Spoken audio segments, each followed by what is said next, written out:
Estamos listos de vuelta a este valioso live. El día de hoy vamos a hablar sobre contratos en bienes raíces y sobre todo cada proceso obviamente tiene un sustento tributario y para eso que mejor tenerlo a Quique Ruiz Flores, contador inmobiliario, contador que dirige muchas empresas inmobiliarias y constructoras que nos va a ayudar muchísimo. Así que atentos, atentos a cada detalle para que ustedes no se pierdan de este valioso contenido, de este entrenamiento virtual que tenemos para ustedes. Por otro lado, Graciela nos va a hablar, pues, el paso a paso, las características y beneficios, desventajas de los contratos. ¿En qué? En la compra, en alquileres, en préstamo de dinero, sobre todo en asociaciones, tanto de empresas o personas naturales. ¿Correcto? Pero te quiero presentarles. ¿Cómo estás, Quique? Buenas noches. Coméntame, hermano. Eh, una reseña de ti. ¿Quién es Quique? ¿Por qué deberíamos escucharlo a Quique? Hola, ¿qué tal, amigo? Muy buenas noches. Muy buenas noches con todos. Bueno, ¿qué les puedo decir a mí? Soy contador colegiado, ¿no? Vengo asesorando a empresas del rubro inmobiliario, ya más de 3 años de trayectoria en el rubro inmobiliario, en aspectos tributarios. Como estudio contable, ya vamos más de 5 años en el mercado, ¿no? Y bueno, ¿no? De mi parte de mi grado, pues soy maestrando en tributación. Y bueno, también me dedico al rubro de bienes raíces, ¿no? También soy desarrollador de proyectos multifamiliares y habilitaciones urbanas, ¿no?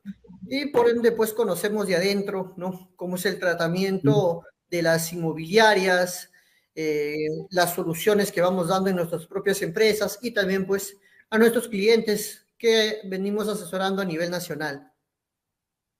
Buenísimo, muchísimas gracias, Quique, por tu tiempo. Sé que es súper valioso, igual que Graciela. Gracias por estar aquí. Sé que el día de hoy va a ser un tremendo, tremendo honor y sobre todo de agregar valor puro a muchos desarrolladores inmobiliarios, dueños de negocios en bienes raíces, básicamente. Así que atentos, atentos. Compartan este video a todos sus amigos, a todos sus socios, inversionistas. ¿Por qué? Para que entiendan el proceso de cada operación transaccional en el rubro inmobiliario. Quiero dar la bienvenida a la doctora Graciela Benítez. Doctora, qué gusto tenerlo aquí, qué gusto presentarle ante la comunidad de bienes raíces de muchos emprendedores, el cual va a agregar mucho valor el día de hoy tu información. ¿Cómo está? Buenas noches, bienvenida a este live. Me encantaría que te presentes un poco de ti. Todos los televidentes te quieren conocer. ¿Qué tal? Buenas noches, Heiner. Buenas noches, Quique.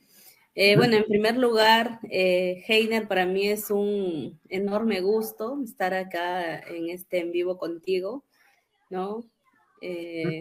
Tuve la oportunidad también de estar contigo por Tarapoto, ¿no? Y desde ahí de verdad que me quedé con esa sensación, ¿no? De que eres una gran persona y de verdad que me da mucho gusto tu recuperación y ahora tenerte pues al 100, ¿no?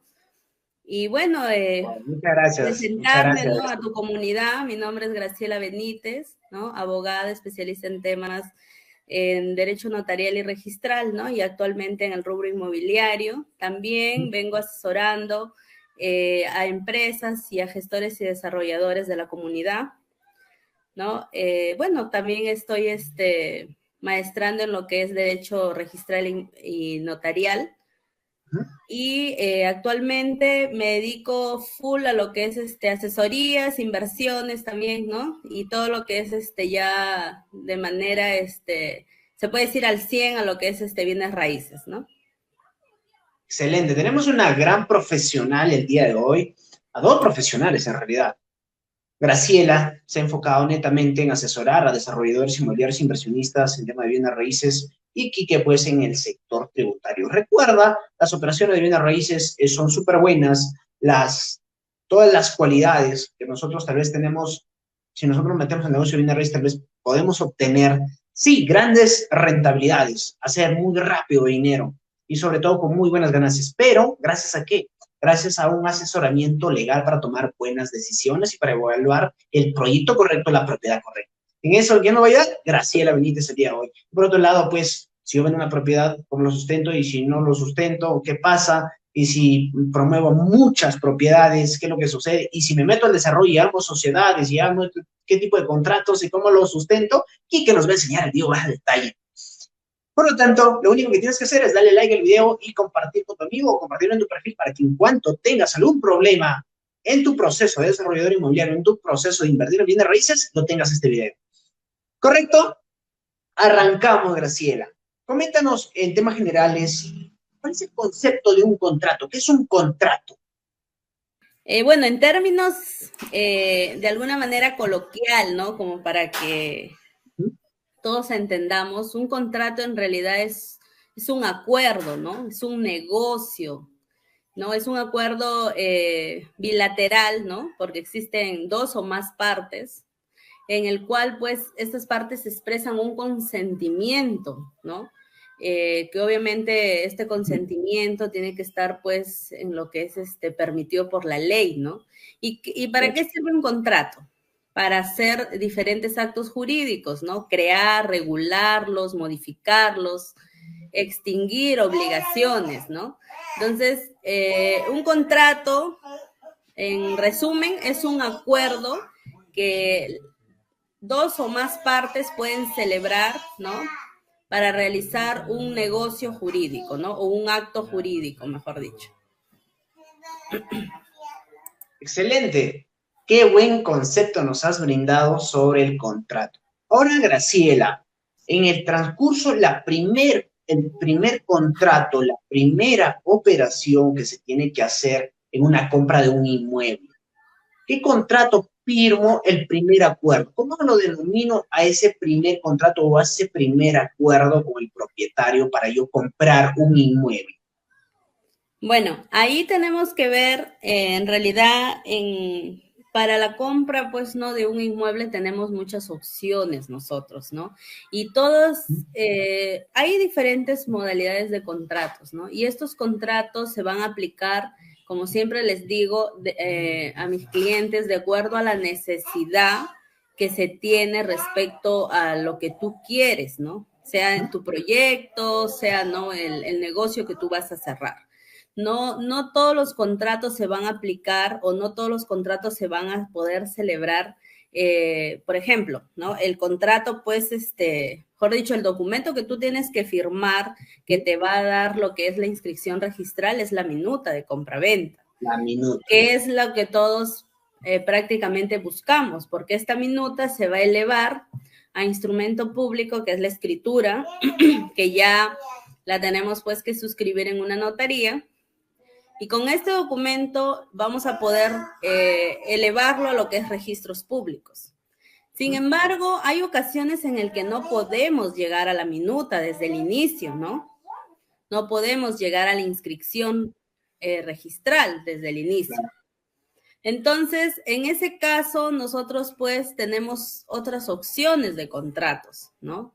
Tenemos, por ejemplo, vamos a suponer que no podemos todavía celebrar la minuta porque quizás nos está faltando regularizar algún documento, ¿no? O porque quizás no se tiene todo el dinero, ¿no? Estamos ante la espera de algún crédito hipotecario o de repente, en este caso, pues de poder reunir el dinero. Entonces podemos hablar ahí de un arras, ¿no?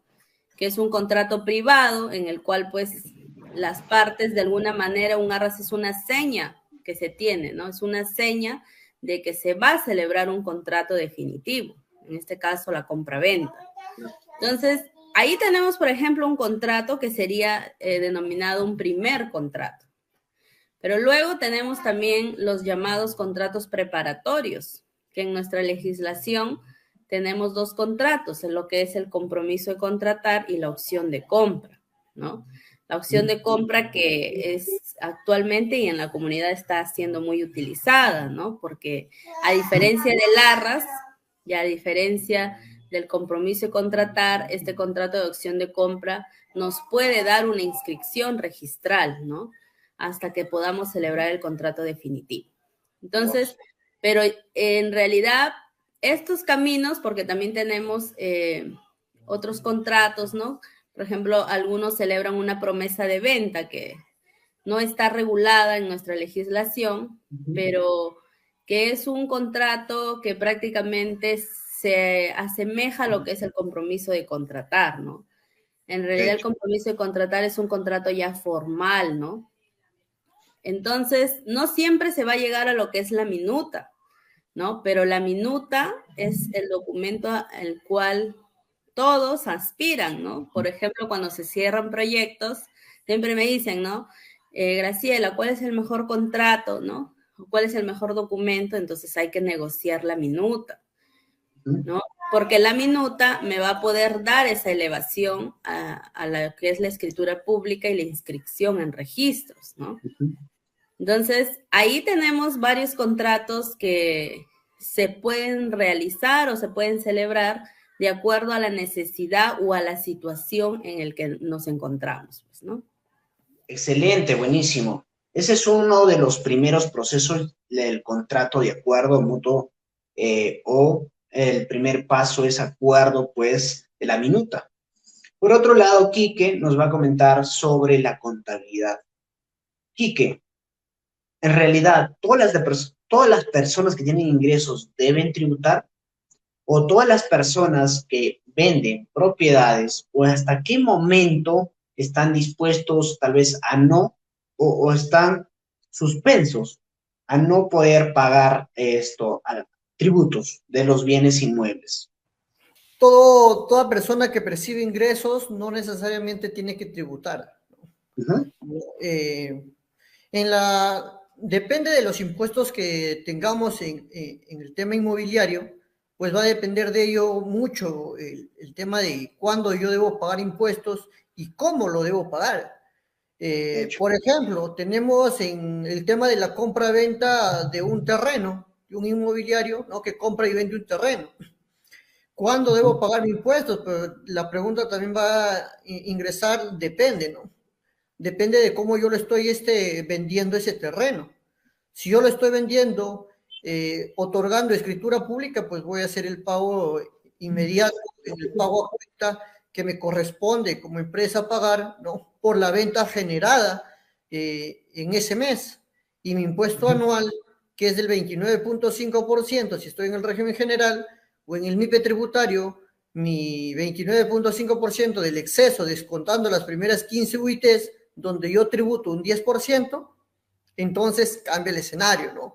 Hay que tener cuidado entonces en qué parámetro o en qué importe también yo estoy, ¿no? ¿Cuánto es mi ganancia? Si la ganancia, la utilidad neta de mi empresa es de 69,000 soles, pues yo pagaré un 10% de impuesto a la renta anual.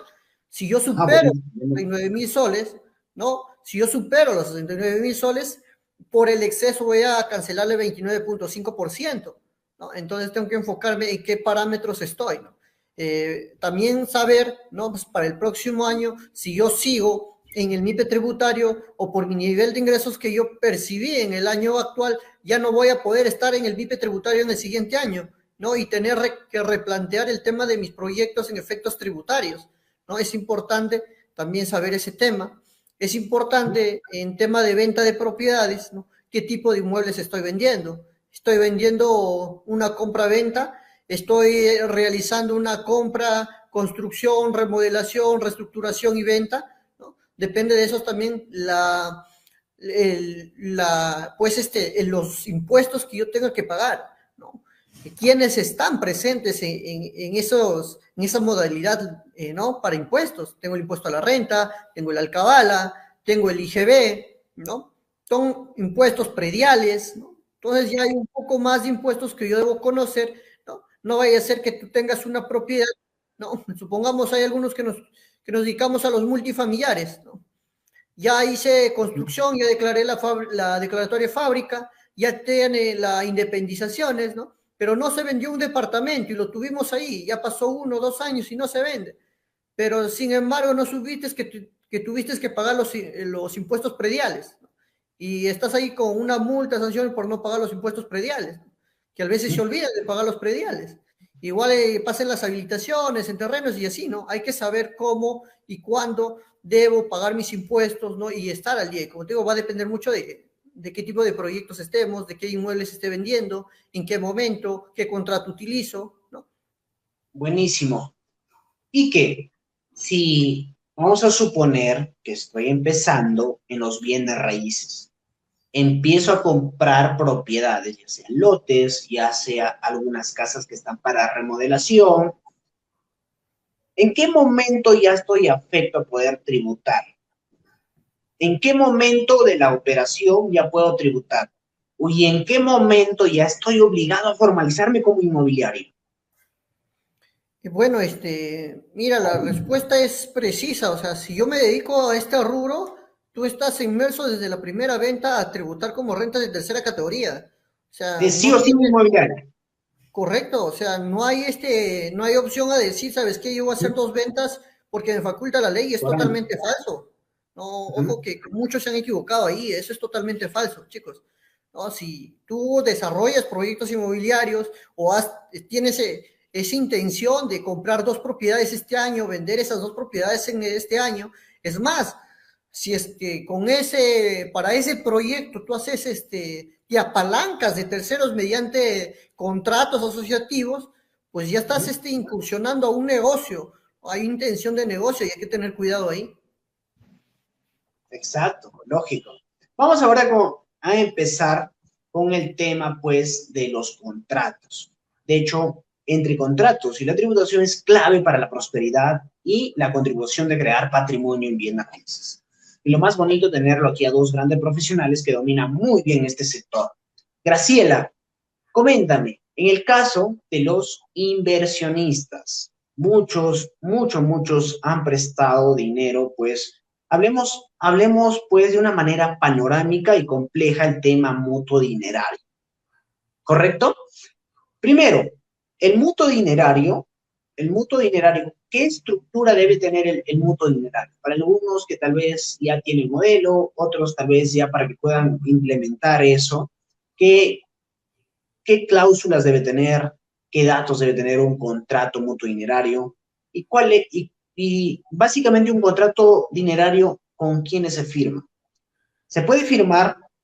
Coméntanos esto a detalle. Si es que se puede firmar entre dos empresas, se puede firmar un mutuo dinerario, o si se puede medir entre dos personas naturales, o netamente lo que se maneja en la comunidad, pues es de persona natural a una persona jurídica, o a una persona jurídica que viene desarrollando proyectos inmobiliarios. Ya. Sí, el contrato de mutuo dinerario se puede celebrar efectivamente entre personas naturales, personas jurídicas, naturales jurídicas o naturales con naturales, ¿no? Y bueno, a tu pregunta, el contrato de mutuo en realidad pues tiene que tener una estructura, ¿no? Netamente respecto al objeto. ¿Y cuál es el objeto en un contrato de mutuo? Pues, ¿cuál es el objeto del contrato de mutuo? ¿No? Que yo, vamos a suponer, ¿no? Graciela Benítez, el mutuante, ¿no? Le presto dinero a la empresa o a la persona de Quique Ruiz, ¿no? El mutuatario. Entonces, ese es el objeto. Yo presto dinero, ¿no? Y a cambio de ese dinero, obviamente se va a generar un interés, ¿no? Entonces, por ejemplo, yo a veces me preguntan, ¿no? Me dicen, doctora, en el contrato tiene que ir que yo me voy a dedicar a este proyecto, que esto. Yo la verdad no recomiendo, ¿no? Porque no es necesario. O sea, si tú estás celebrando un contrato de mutuo con tu inversionista, lo que hay que tener en cuenta es que tu inversionista simplemente confía en ti, ¿no? O en este caso, la persona que te está prestando el dinero confía en ti, ¿no?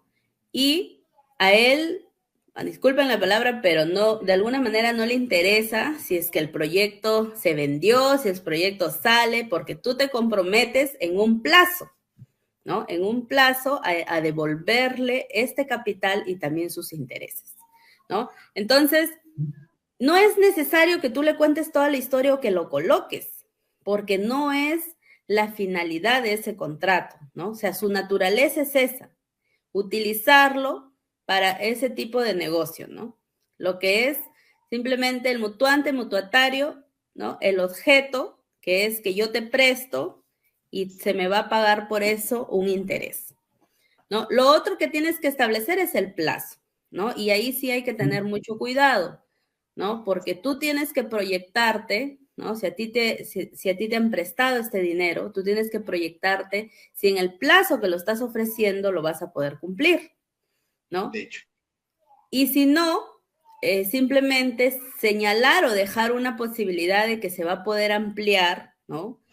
Pero siempre y cuando, obviamente, ya he dicho que es un contrato, que es un acuerdo de voluntades, ambas partes lo estén, ¿no? Entonces, otras cosas que hay que tener en cuenta es también el respecto a las penalidades que se puede poner en un contrato, ¿no? De mutuo.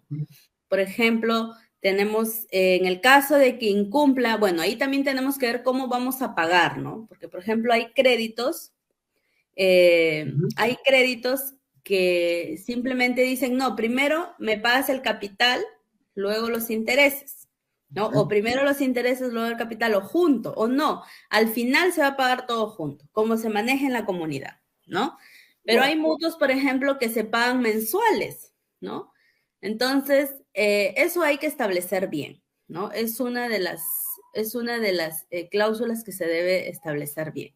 ¿Por qué? Porque esto me va a generar de repente evitar alguna resolución del contrato, ¿no? Cuando ustedes pongan una cláusula resolutiva, tienen que explicar, detallar en qué casos va a existir la resolución, por qué motivo, ¿no?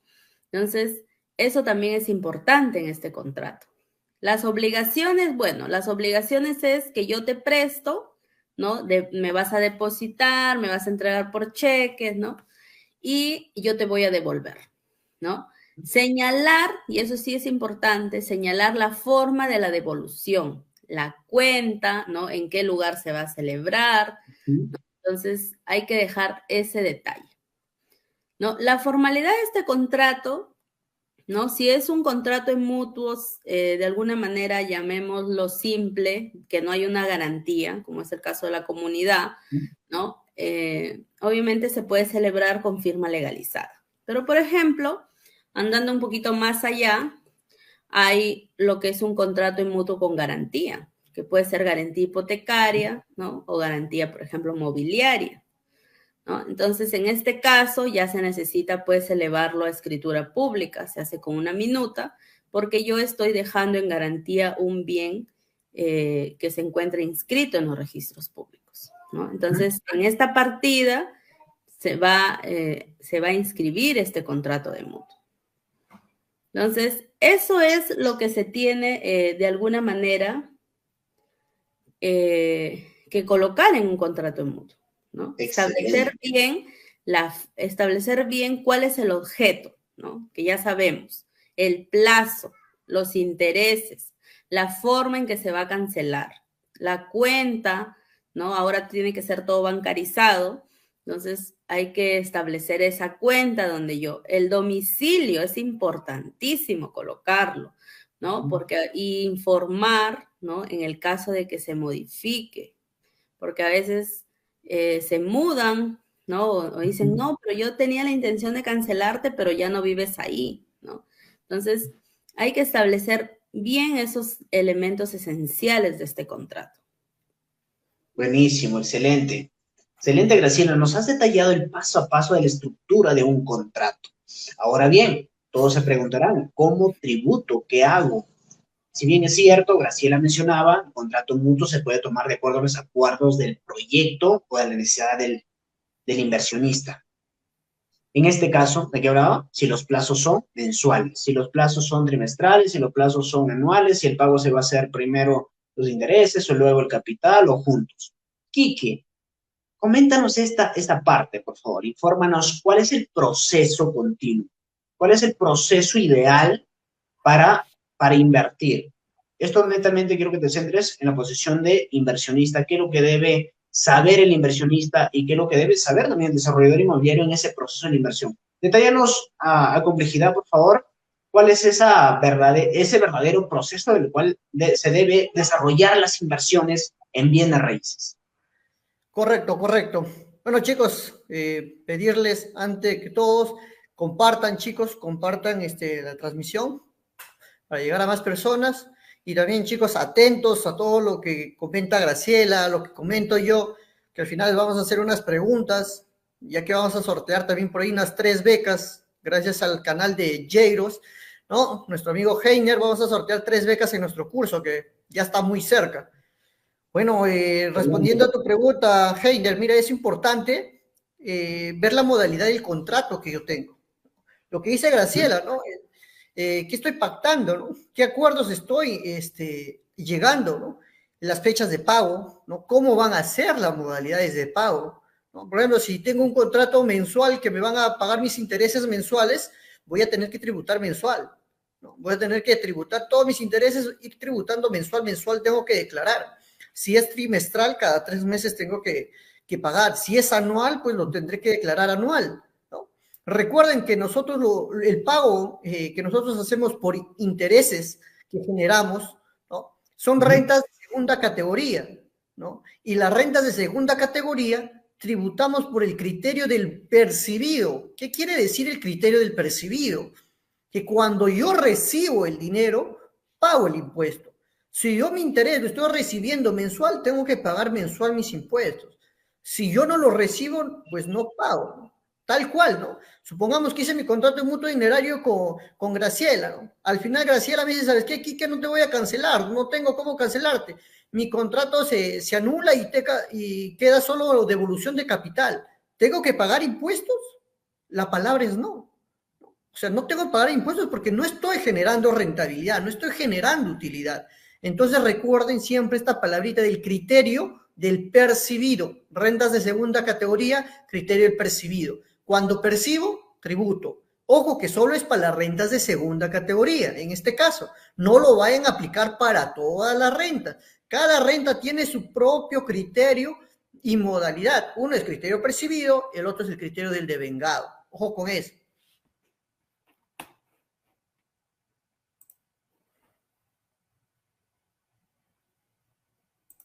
Ese es un punto súper importante que nos has brindado, Quique. Ahora mismo. En el caso, pues, obviamente, Graciela ya nos explicaba que todo debe ser bancarizado o pues a través de un cheque de gerencia, que es súper válido. Por otro lado, las garantías. Vamos a suponer con las garantías. Quique, ¿qué garantías se puede ofrecer a un inversionista por su inversión? A ver, mira, en tema de garantías, pues en tema de garantías, como dice Graciela, mira, puede utilizar, uno, la más usada hoy en comunidad son las letras de cambio. Quizás ya has visto muchos o a veces muchos inversionistas que también piden la letra de cambio, ¿no? Pero ¿qué me va a garantizar el pago, no? ¿Sabes qué? Dame una letra de cambio, ¿no? Se utiliza mucho la letra de cambio. También, pues, se utiliza otras como son garantías ya inscribibles, ¿no? O a veces, como dice Graciela, ya hay hipotecas, ¿no? Y hay un bien que se deja en garantía, ¿no? Que hay muchos que utilizan eso, ¿no? Que dejan un bien hipotecado, ¿no? Al final en la tributación esto no repercute en nada, salvo que hagas la ejecución, ¿no? de la prenda o de aquel inmueble que te dejaron en garantía, ¿no? Siempre y cuando esta cobranza de esta garantía demande de una generación de utilidad. Si es que esta ejecución de garantía no me demanda de una utilidad, pues al final no tributo porque no estoy ganando. Recuerden que yo tributo cuando gano. O sea, siempre la tributación va a ser de la ganancia, nunca es de las pérdidas o de los ingresos. Ya, eso siempre enfóquese. Yo estoy ganando, la pregunta que deben hacerse ustedes, ¿estoy ganando? Si la palabra es sí, entonces sí tributas, ¿no? Si no estás ganando, entonces no tributas, ¿no? Tal cual. Así es. Excelente. Ahora sí vamos a arrancar el otro nivel. El otro nivel ya, pues, que están involucrados ya en compra y venta de inmuebles o tal vez en desarrollo inmobiliario. Graciela, quiero que nos expliques parte del contrato a plazos. Vamos a suponer que vamos a comprar, pues, unas 10 hectáreas en $1.000.000, ¿correcto? Resulta que nos van a ceder la propiedad a nuestro nombre de la empresa con un inicial de $200.000. Ahora, pues, la otra parte son en 2 años que pagar. Después de 1 año de plazo, pagamos 800.000 y el siguiente año pagamos 1.000.000.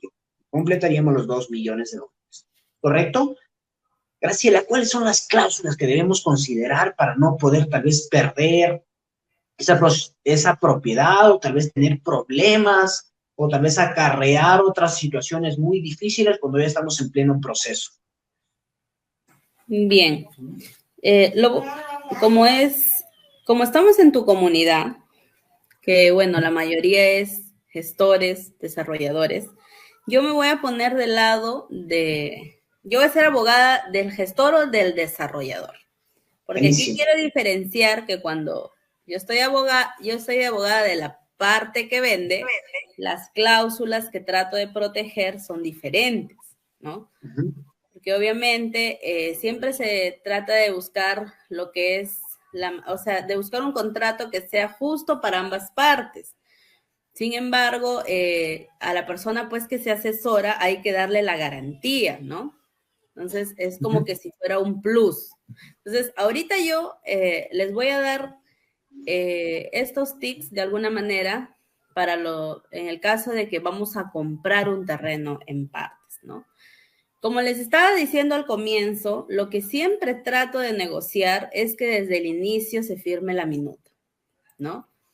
Esto porque a través de la minuta, en principio, puede darse 2 situaciones. Primero, la minuta, ¿no? Y me dice el propietario, está bien, la minuta porque me vas a dar un porcentaje. Sin embargo, como todavía es un porcentaje mínimo, hasta que me completes, que puede ser en 1 mes, 2 meses, recién te voy a firmar la escritura pública. En ese caso, yo acepto. ¿Por qué? Porque la minuta me va a permitir realizar un bloqueo, que se llama el bloqueo registral. Entonces, este bloqueo, que va a tener una vigencia de 60 días hábiles, me va a permitir tener de alguna manera la propiedad asegurada, porque va a tener, bajo el principio de publicidad registral, ¿no? Es erga omnes y es para todos. O sea, todos que saquen esta copia literal o que revisen esta partida se van a dar cuenta que existe un bloqueo de una compra-venta, ¿no? Entonces, es la seguridad que me da hacer firmar esta minuta, ¿no? Lo ideal para mí, ¿no? Cuando yo cierro una compra, es que ese mismo día me firmen minuta y escritura pública, ¿no? Para mí ahí, como se dice, es un golazo, ¿no? Porque yo con esto ya estoy asegurando, ¿no?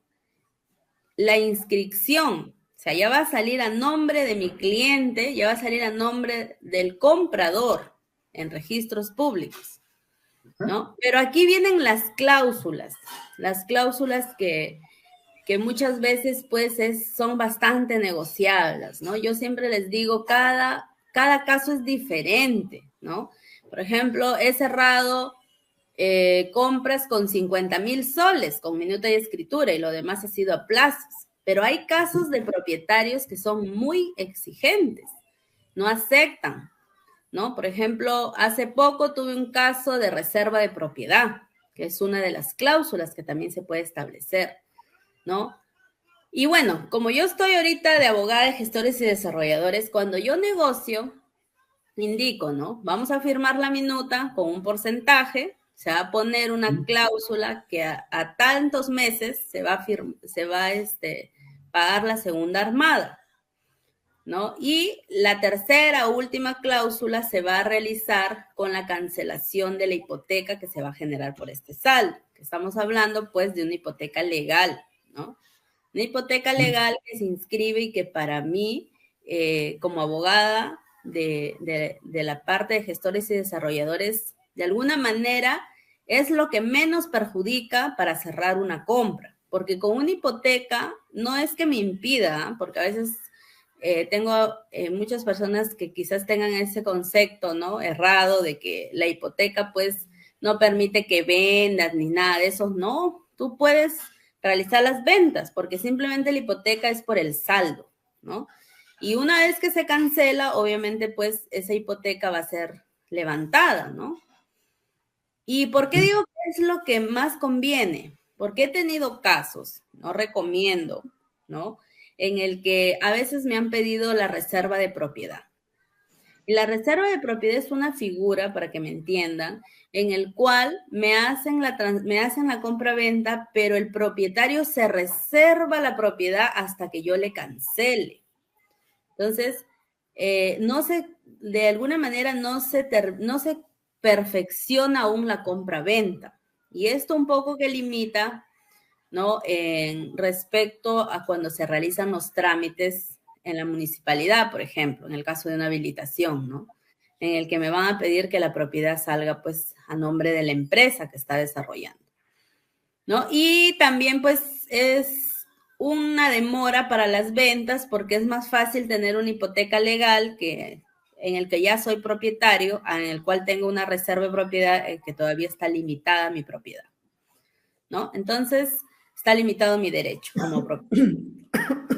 Entonces, cuando elaboramos estos contratos, tratamos de poner también para de alguna manera darle seguridad, ¿no? Porque, por ejemplo, también tengo algunos clientes que dicen, no, la hipoteca legal no es suficiente. Entonces, doy otras garantías y ponemos unas penalidades a favor de este propietario, ¿no? Porque sabemos que van a cumplir, ¿no? Bueno, yo como abogada siempre me aseguro de que las personas que asesoro sean personas que van a cumplir, ¿no? Y les digo, ¿no? O sea, más allá del trabajo de ser simplemente una asesora legal, también trato de que me cuenten un poco cuál es su plan, ¿no? Para poder cancelar este saldo. Si no, prácticamente todo el trabajo y el desplazamiento que se va a realizar es, pues, en vano, y más aún va a causar, pues, otros problemas hasta judiciales. Entonces, les hago ver todos los problemas que vamos a tener y la resolución del contrato, las pérdidas que vamos a tener, y no solamente la mayoría trabaja con inversionistas, ¿no? Entonces, eso es importante. Saber en cuánto tiempo vas a poder cumplir con la obligación, ¿no? Si te vas a comprometer y lo vas a poder cumplir, ¿no? Hasta ahora, bueno, con la experiencia, felizmente, ¿no? A Dios gracias, casi todas las compras que he cerrado a plazo se vienen cumpliendo, ¿no? No he tenido la mala experiencia de celebrar o de ver cómo le quitan una propiedad a un cliente, ¿no? Porque siempre trato de ser cuidadosa respecto al plazo y señalar, ¿no? Siempre trato de negociar un poco más de lo que el cliente me dice, ¿no? Por ejemplo, me dice en 3 meses, entonces se trata de negociar como que 4 meses, ¿no? O unos días más para poder cumplir, ¿no? Entonces, una de las cláusulas respecto a esto, a este tipo de compra a plazos, es de alguna manera una estrategia es poner penalidades, ¿no? Porque tú en ese aspecto le das un tanto de seguridad a este propietario, porque te está entregando ya tu propiedad, ¿no? Por ejemplo, siempre también negocio de que la propiedad, la posesión la entreguen desde la firma de la minuta, ¿no? Esto para que se pueda ir avanzando y se pueda ir realizando todo el trabajo técnico, ¿no? El trabajo de campo y poder avanzar con el proyecto y realizar las preventas, ¿no? También he tenido casos de propietarios que no nos han querido dar la posesión hasta la firma de la escritura o hasta la cancelación, ¿no? Entonces, como que por ahí se ven otras estrategias para poder darle una garantía adicional y que este propietario nos permita esas cosas, ¿no? Entonces, cada contrato, reitero, es diferente, ¿no? Depende de la situación y de cómo se viene dando la negociación con tu propietario. Esa negociación es muy importante para poder plasmar estas penalidades y poder también negociar el plazo, ¿no? He tenido de verdad varias experiencias. Por ejemplo, tuve un cliente que prácticamente le permitieron realizar todo desde el inicio, ¿no? Y es más, no se cerró esa minuta, la minuta no se dio ni un solo sol. Nos dieron el plazo más o menos de 6 meses para la firma y la escritura, y recién ahí se iba a cancelar, ¿no? Y ahí es donde podemos utilizar los diferentes mecanismos, ¿no? que nos brinda, en este caso, registros públicos, ¿no? La superintendencia, respecto a lo que es, por ejemplo, el bloqueo, ¿no? El bloqueo registral, que es de verdad una figura que es de alguna manera un gran aliado en estas operaciones, ¿no? Yo siempre, por ejemplo, recomiendo que bloqueen. ¿Y por qué? Porque a veces me dicen, no, doctora, pero ya hacemos la minuta y la escritura el mismo día. Les digo esto por experiencia. ¿Por qué? A veces hay notarías que tienen demasiada carga y no te van a enviar el parte ni el mismo día ni al otro día, ¿no? Entonces, hay que estar ahí, y yo por eso prefiero que en ese momento me envíen el bloqueo, que es sumamente rápido, ¿no? Y que después se tomen toda la paciencia del mundo de sacar la firma al notario, ¿no? Y de enviar su parte cuando ya así haya pasado 5 o 6 días, porque sí hay casos, ¿no? Sobre todo cuando son notarías, pues que a veces, bueno, yo trabajo con notarías que de alguna manera ya conocen cómo se desarrolla este negocio y de alguna manera te apoyan, ¿no? Pero hay algunas notarías, porque los clientes obviamente son los que deciden, ¿no? A veces, por ejemplo, cuando el propietario dice, no, yo tengo mi notaría y en esa notaría quiero cerrar porque esa notaría me da confianza. Entonces, obviamente tú como parte compradora tienes que darle la tranquilidad a ese propietario, ¿no? Y decirle, ya señor, no hay problema, cerramos a la notaría que usted tiene confianza y ahí lo hacemos. Entonces, en esos casos, la notaría, pues, no te ayuda, ¿no? O sea, no es que ya te lo hace, y ya, no se preocupen, como es una compra rápida, ya mañana lo envío, ¿no? Entonces, yo siempre recomiendo que hagan el bloqueo, ¿no? Siempre trato de que hagan el bloqueo en todas las operaciones. Así se firme la minuta y la escritura el mismo día. Entonces, esas son las recomendaciones, ¿no? Cuando se va a cerrar a plazos, lo importante es negociar la garantía que se va a quedar, ¿no? Graciela, Y las penalidades, ¿sí? sobre el bloqueo registral, ¿cuáles son esos beneficios? Ahora vamos a ponernos en el lugar después del vendedor, ¿no? De un vendedor que es súper, súper y archi inteligente, que hacen tal vez no cosas tan transparentes. ¿Cuál es la ventaja que tiene? ¿Qué es lo que omitimos o de qué es lo que básicamente bloqueamos? Literal, su mismo nombre le dice, ¿no?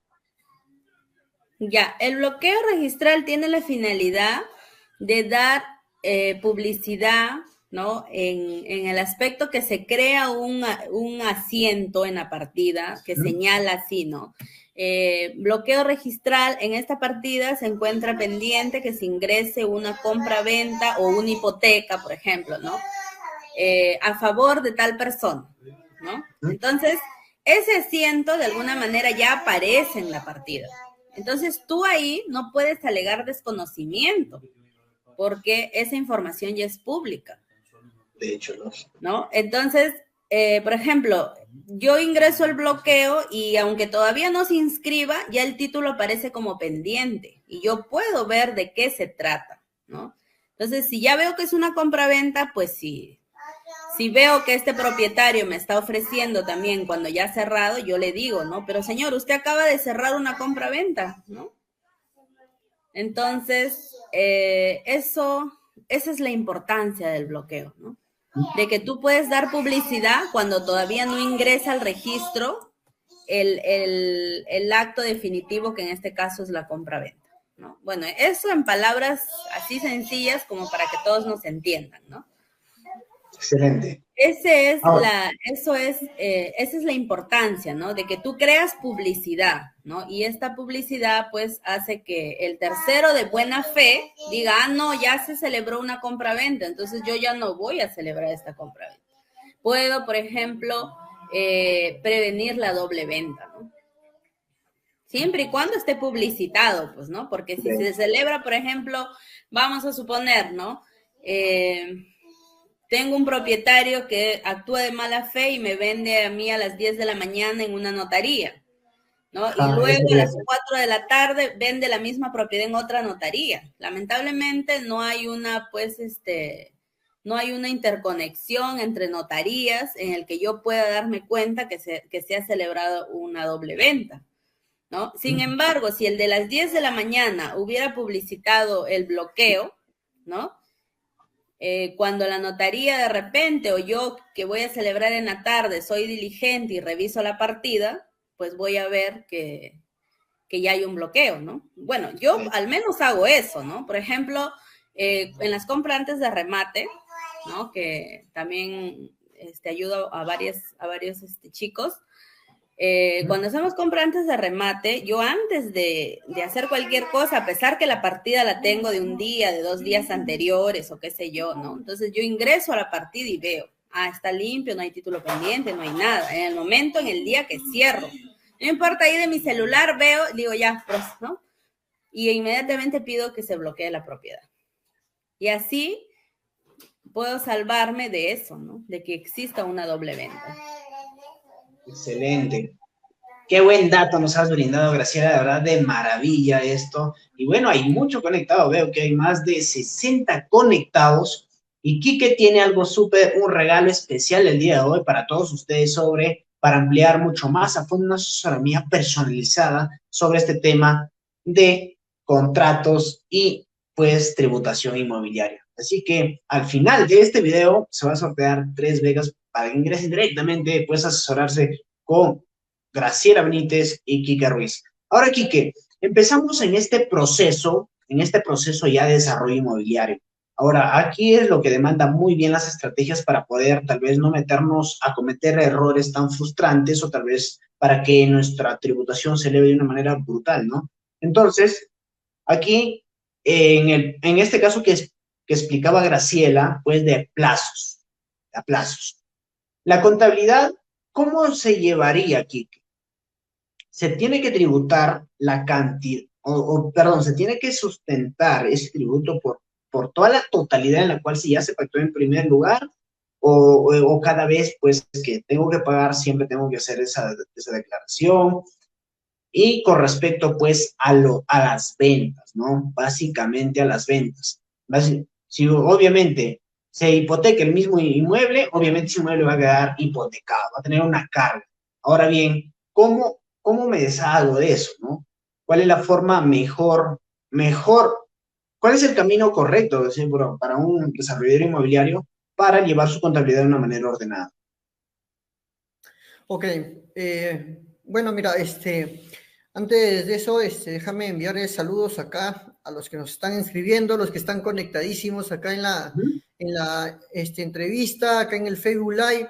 Un abrazo para nuestro amigo César Reyes, Nida, José Antonio, tenemos a Carmen, también tenemos a nuestra amiga Yolanda Arequipa, un abrazo, mi estimada hasta Arequipa, Keila, Edgar, Isaías, a Pacífico, mi amigo Pacífico está por acá, Jesús, Hugo Díaz, también lo tenemos por acá, Hugo Díaz, un saludo hermano hasta donde nos encuentres, amigos, escriban de la ciudad que nos escriben, por favor, para ir saludándoles, Jesús, tenemos Luis, Karina, también tenemos a Daniel, Carlos, Jessica, Leonela, un saludo para nuestra amiga Leonela, a Azucena, tenemos también a Leilo, Edgar, y bueno, tenemos muchísimos conectados hoy día, la verdad me da mucho gusto, a Ronald también lo tenemos por ahí, a Lincoln, muy bien chicos, muy bien, me da gusto que estén conectados, activos, y pues gustosos, por ahí a Gustavo, a veces está en Arequipa, un abrazo hermano hasta Arequipa. Bueno chicos, es importante, ¿no? Es importante cómo yo hago la compra, para efectos tributarios, para efectos de contabilidad. ¿Por qué? Es diferente a yo contabilizar una arras, ¿no? A contabilizar una minuta y contabilizar una compra al 100%. ¿Cómo contabilizo mi arras? ¿No? En el arras, en aspectos contables, ¿no? Nosotros lo contabilizamos como un adelanto, o sea, no es todavía propiedad, no tenemos ninguna propiedad, ¿no? El otro, cuando yo ya tengo mi escritura pública, ¿no? Recuerden que a la empresa le hace dueño de algo, ¿no? le hace dueño de algo la escritura pública. No, la escritura pública me dice que ya soy dueño de algo. La minuta me es efectos transferibles por efectos de alcabala. Ojo con eso. Si yo te tengo una minuta firmada, ya tengo el derecho, ¿no? Ya nace la obligación de tributar mi alcabala. Ojo con eso, porque he visto muchos que tienen minutas, no han firmado escritura, pero ya tienen minuta, sin embargo, no hacen el pago de la alcabala. Ojo con eso, cuidado, por ahí estés atrasado en el pago de la alcabala y tengas problemas tributarios al momento de inscribir el bien. ¿No? Vas a tener problemas cuando vayas al SAT o a la municipalidad a pagar tu alcabala, ¿no? Van a ver la fecha de la minuta y van a ver que la fecha ha sido mucho ya atrás y te van a sancionar. Ojo con eso. Hay que tener bastante cuidado con los documentos que yo tengo, los documentos que yo firmo y los momentos cuando yo debo pagar el alcabala. ¿No? Lo mismo pasa para efectos tributarios en temas de compra-venta cuando ya el inmueble pasa con una escritura pública. Ahora, que esa escritura pública tenga cargas o que tenga una hipoteca, ¿no? Contablemente, si es que yo ya tengo escritura pública, para mí ya es un inmueble para la empresa y es un activo. ¿Ya? O sea, yo lo debo contabilizar como un activo, ya soy dueño de algo. Ahora que yo tenga por ahí una garantía por pagar, ¿no? O por ejecutar, que puede ser ejecutable en cualquier momento en incumplimiento de un contrato, ¿no? También se debe contabilizar efectos de la garantía, ¿no? Que yo tengo, que es en este caso la hipoteca, ¿no? Como una provisión, ¿no? Nosotros le llamamos provisiones en parte contable. Ahora, es muy diferente a que si yo lo compre al contado o al crédito. Si yo lo compro pues al crédito, en mi contabilidad tendré una cuenta por pagar. Si yo lo compro al contado, pues ya estará cancelado al 100% mi deuda y no tengo a quienes cancelar por ese inmueble que ya es mío, ¿no? A efectos tributarios. Es muy importante esos aspectos, ¿no? Porque he visto muchos cuando me dicen, pero aquí que si aún no lo pago aún la propiedad, ¿por qué lo voy a contabilizar? Grave error, porque ya eres dueño tú. La propiedad ya está inscrita a nombre tuyo, ya salió con tal fecha según escritura y según partida registral tal, ¿no? O sea, ya eres dueño. Ahora que no la hayas acabado de pagar es otro tema, ¿no? Ese es como una compra al crédito que tú tuvieras. Es igual cuando yo me voy a una tienda, compro una moto y lo saco a letras, la moto ya es mía. Ahora, que tenga pendientes de pago mensuales, que hacerle a la tienda es diferente, ¿no? Tendré que hacerle sus pagos mensuales, ¿no? Ahora, si ya incumplo en los pagos, pues me van a retirar la moto, me sancionarán, X motivo. Y lo mismo pasa en los inmuebles, lo mismo, ¿no? Solo que los inmuebles, pues hay que tener mucho cuidado con la documentación, ¿no? ¿Qué documento ya me hace dueño de algo y qué documento aún no me hace dueño de algo? Eso es importante más que todo por efectos tributarios, ¿no? Luego, es todo sencillo, ¿no? No hay mucho ahí en la compra, lo único, el detalle es ahí, nada más si es que compro con hipoteca, lo compro, recibo arras, todo eso, ¿no? Son los aspectos importantes o los documentos que debemos contar para que mi contabilidad esté ok.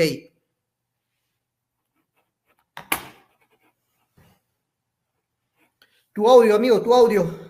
Buenísimo. Eso básicamente es en el proceso de aplazo, ¿no? Existen diferentes. Quique, ¿y cuál es la mejor forma? Algunos, cuando nos asociamos con el propietario, ¿cuál es la mejor forma para un efecto tributario de poder tomar acuerdos? ¿Cuál es la mejor forma? ¿Constituir una empresa? ¿Desarrollarlo, pues, hacer los dos? ¿O tal vez pasarlo su propiedad a la empresa del desarrollador? ¿Cuál es la mejor forma para el efecto tributario? Mira, para efectos tributarios, sí o sí se tienen que hacer con una empresa. Es indispensable contar con una empresa, ya que al dueño yo lo haga mi socio a través de una asociación en participación, ¿no? O lo haga como quizás como una compra-venta de bien futuro, ¿no? O con una compra-venta al crédito, ¿no? Con hipoteca legal, ¿no? Independientemente, pero sí o sí vamos a tener la necesidad de que exista una empresa jurídica, ¿no? O en otro caso, en su defecto, pues una persona natural con negocio. sí o sí va a tener que existir estas dos personas. Yo siempre recomiendo para efectos tributarios, efectos de este tipo de negocios inmobiliarios, sí o sí contar con una empresa, ¿no? Con una persona jurídica. No lo trabajen como persona natural con negocio, no lo trabajes como persona natural, no te arriesgues a tanto, debido a que en el nivel que se maneja el rubro inmobiliario, pues se mueven fuertes capitales, ¿no? Y es muy fácil detectar la intención de negocio que tú estás haciendo en este nivel de proyectos, ¿no? Por más que tú me digas, no, Kike, es mi primera venta, es mi segunda venta, no, solo voy a construir 2 departamentitos y lo voy a vender, no voy a hacer más, por más que digas eso, porque también hay tipos de habitualidades, no solo para el impuesto a la renta, sino también para el IGB, ¿no? Y cambia el escenario. Muchos se centran en el impuesto a la renta, pero el IGB tiene su propio tratamiento, no se olvidan del IGB, ¿no? Para efectos de construcción. Hay que tener cuidado ahí, chicos, hay que tener cuidado, no se arriesguen, porque quizás 1, 2 años, 3 años va a decir, no me pasa nada, no me pasa nada, porque me dice, yo ya trabajo 1, 2 años, no me ha pasado nada. Recuerden, chicos, que les puede caer a los 4, 5, 6 años. No están libres todavía. Así que tener mucho cuidado ahí con las figuras que manejamos, con los contratos que manejamos, ¿no? Es indispensable tu contador y tu abogado para efectos de contratos y efectos de impuestos. Porque el abogado te puede decir, mira, para mí legalmente te recomiendo este contrato. Te puede decir, pero por efectos tributarios no te puede convenir. Ojo con eso. No quiere decir porque legalmente quizás es tu mejor escudo que tú tengas, es la mejor alternativa para efectos legales, pero contablemente se repercute de otra forma.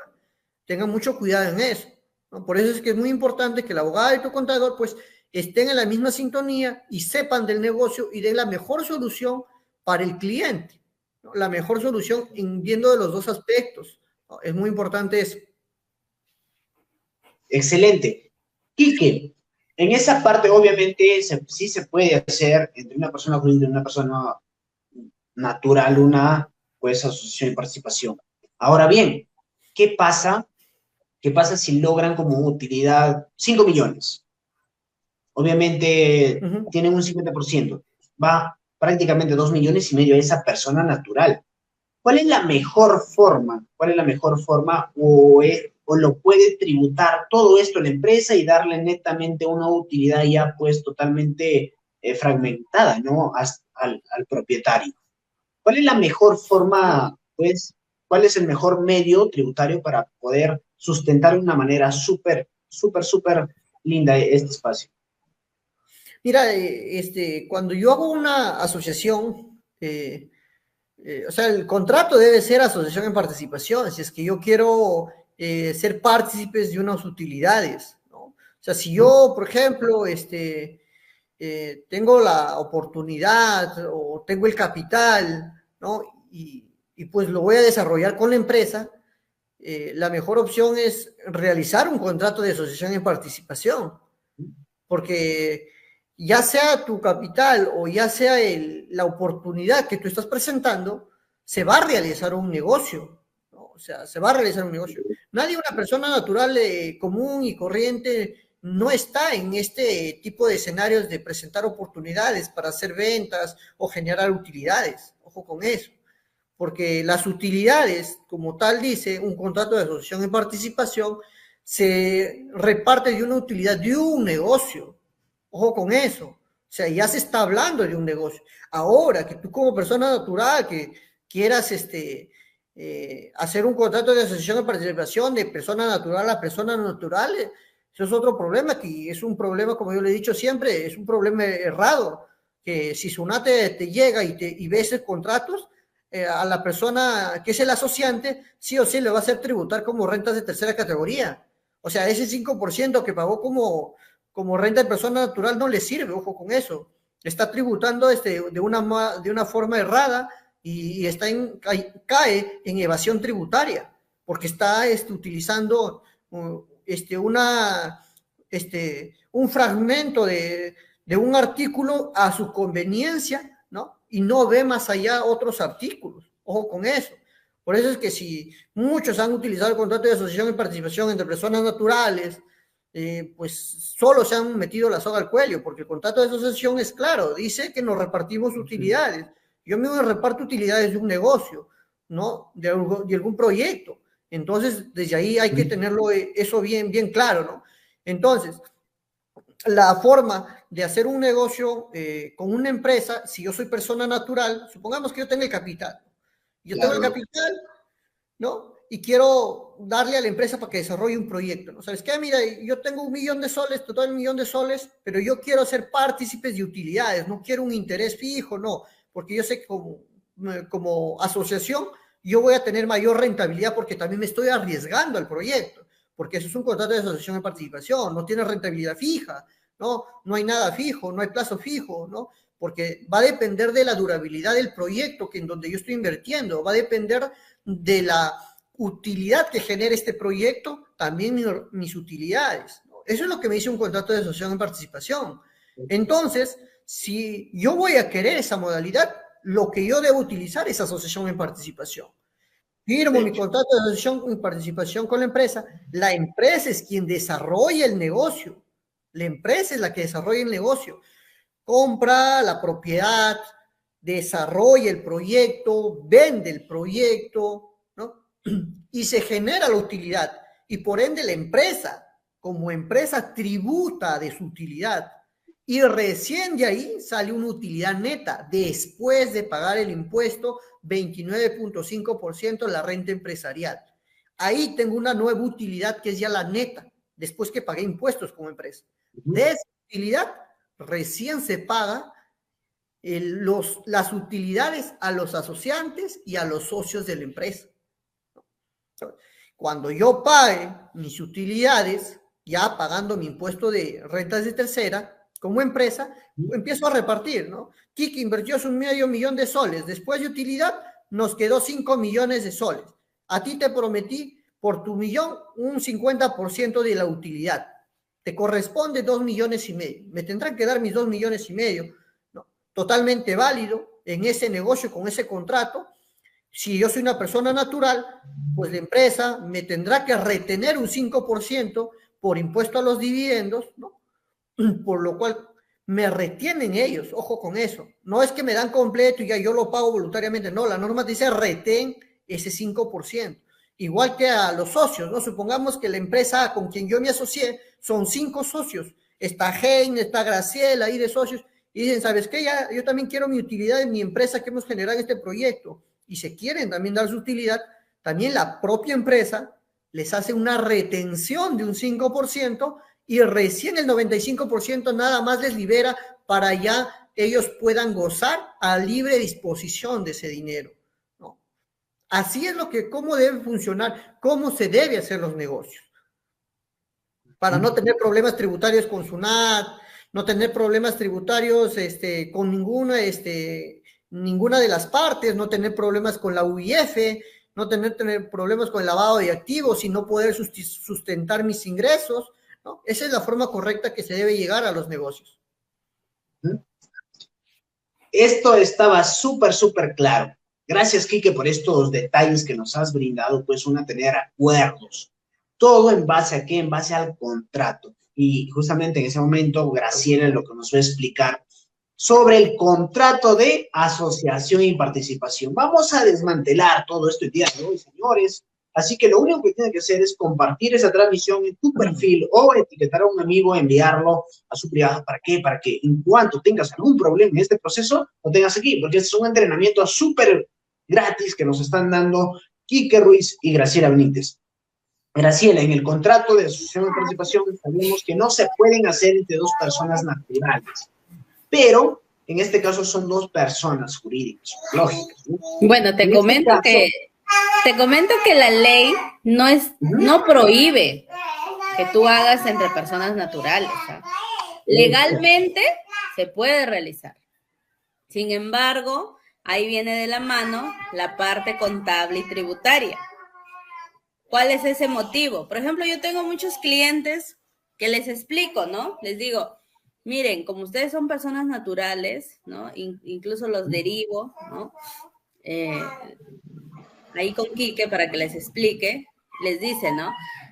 les conviene otro tipo de contrato, no les conviene el contrato de asociación, porque ya estamos hablando de una utilidad, ya estamos hablando de un negocio, ¿no? Y ya de por sí, la SUNAT los va a tener ahí en la lupa. Pero ahí viene lo otro. Sí, doctora, pero yo quiero ser socio, yo quiero ser asociado, yo quiero asumir, y legalmente ahí hay mucha razón en esto, les comento, ¿no? Por ejemplo, si ustedes hicieran un contrato solo de mutuo, pues obviamente ya les expliqué hace un rato en qué consiste este contrato, ¿no? Y obviamente no, por parte, ¿no?, de este inversionista no asume estas pérdidas que pueden haber en el negocio. A diferencia del contrato de asociación en participación, ¿no?, el cual está claramente estipulado en la Ley General de Sociedades como un contrato asociativo, ¿no? Entonces, este contrato prácticamente, ¿de qué se trata? ¿No? Cuando una persona, ¿no?, en este caso denominado asociante, le concede a otra persona o a un grupo de personas denominadas asociados una participación, ¿no? O una participación en el resultado de este negocio o en las utilidades, ¿no?, de varios negocios, ¿no? Entonces, ¿a cambio de qué?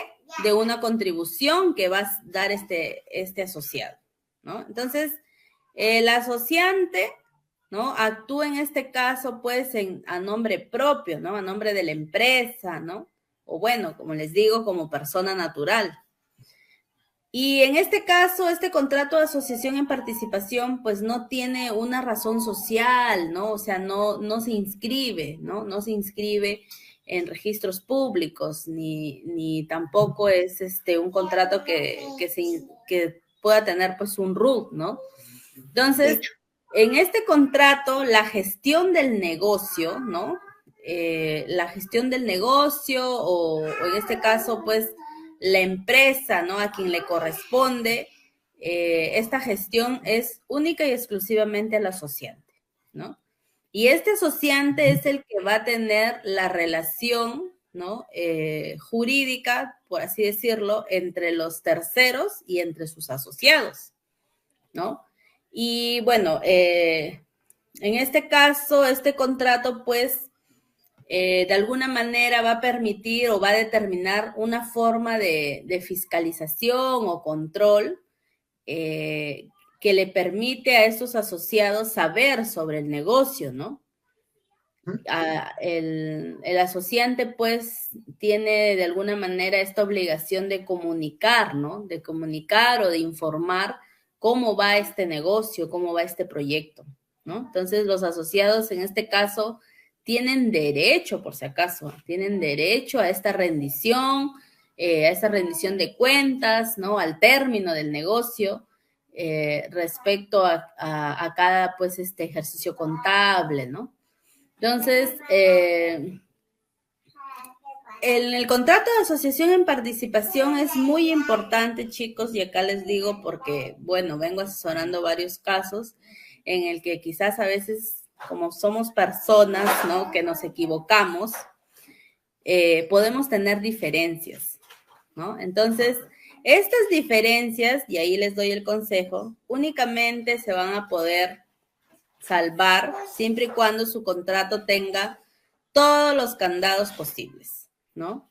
Eso. ¿Por qué? ¿Cuáles son esas cláusulas, Graciela? ¿Cuáles son esas cláusulas que se debe plasmar en ese contrato para bueno, en principio, los asociados, ¿no? Los asociados tienen que saber, ¿no?, que este contrato no solamente te beneficia, como lo dijo Quique, respecto a las utilidades, ¿no?, sino que también tienen que saber que ellos son parte de las pérdidas en la misma medida, ¿no?, en el que participan de sus utilidades, ¿no?, o en las pérdidas que en este caso afecten respecto al proyecto, ¿no? Entonces, porque yo veo casos que a veces en las buenas, ahí sí, ¿no? O sea, yo soy tu socio, Sin embargo, cuando se trata de las pérdidas, de los gastos, a veces como que los asociados dicen no, porque yo solo soy el asociado. No, en este contrato, por eso se llama contrato de asociación en participación, ¿no? Ambas partes están involucradas en lo que son las pérdidas y las ganancias, ¿no? Entonces, una de las cosas que hay que tener mucho cuidado es también respecto a las obligaciones que ustedes pueden, porque en un contrato de asociación puedes hacer un aporte en lo que es dinero, pero también puedes aportar servicios, ¿no? Y precisamente en estos servicios, más o menos se detallan lo que son las obligaciones, ¿no? ¿Por qué? Porque ahí viene el tema del incumplimiento, ¿no? Ya que de repente si se deja de hacer alguna función puede causar pues demora, pérdidas, ¿no? De dinero, de tiempo y puede afectar al proyecto. Entonces, una de esas cláusulas importantes es eso, establecer bien las funciones que va a cumplir cada parte, ¿no? Porque de esta manera vamos a tener pues de alguna manera detallada quién se va a encargar de cada función y si hay alguna consecuencia, quién la va a asumir, ¿no? Otra de las cláusulas es el tema de las penalidades. Es importante establecer penalidades respecto, por ejemplo, al incumplimiento de las funciones, obligaciones que asumen las partes, tanto el asociante como los asociados, ¿no? Por ejemplo, yo he tenido casos en que hay asociados que de repente, no sé, por algún tema subjetivo, de emociones, qué sé yo, dicen me retiro, ¿no? Pero, ¿qué pasa si ya ese aporte se ha realizado, ¿no? Entonces, no puedes perjudicar el proyecto. Entonces, aquí se pueden dar, pues, penalidades respecto a si es que te vas a retirar, pues, ¿en qué plazo te voy a devolver tu capital, no? Porque no puedo perjudicar mi proyecto, ¿no? Entonces, de repente, establecer una penalidad respecto a eso, ¿no? Y la otra recomendación que yo les doy es que ustedes firmen su contrato de asociación antes de cerrar ese negocio, ¿ya? Porque cuando ustedes están emocionados, uy, ya va a salir este proyecto, todos, ¿no? Y pueden ofrecerse 1000 cosas, ¿no? Yo he tenido algunos casos, no, yo voy a viajar, voy a estar ahí contigo, me voy a encargar de esto, ¿no? A la hora de la hora, nadie está, no cumple el asociado, ¿no? Y ahí pues se genera ya que se ejecute ese contrato. Entonces, hay que tener mucho cuidado con eso, ¿no? O de repente se emocionaron, depositaron y cuando ya es de formalizar el contrato, el asociante no te lo quiere firmar, no estás a tiempo, ¿no? O de repente te dijo, no, yo no te dije esa condición, ¿no? Entonces, esa es la recomendación que yo les doy y les doy esto porque veo, como ya les dije, ¿no? Como personas humanas que cometemos errores y que también somos emocionales de alguna manera, nos emocionamos con el proyecto, sobre todo cuando es nuestro primer proyecto, y podemos acordar cosas que no se van a cumplir. Entonces, todo eso se tiene que plasmar en el contrato para que nadie se perjudique y para que, pues, esa asociación que ustedes formaron, porque me imagino, pues, que si se asocian es porque hay confianza, ¿no?